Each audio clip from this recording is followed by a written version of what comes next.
Ko'rib turgan manzaralar vodiydan atiga 150 km uzoqlikda To'xtagulgez, ya'ni Norin daryosi yig'ilgan suv ombori.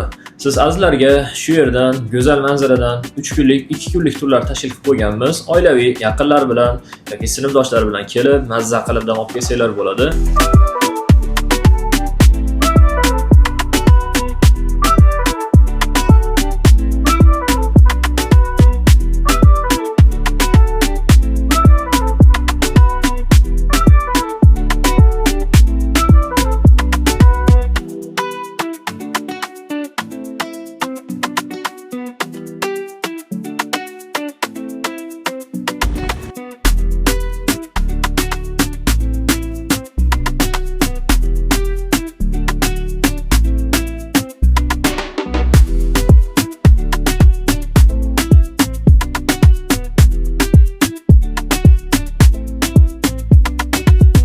Pastga raqamlar qoldiraman. Kimga qiziq bo'lsa, aloqaga chiqib joylarni band qilinglar.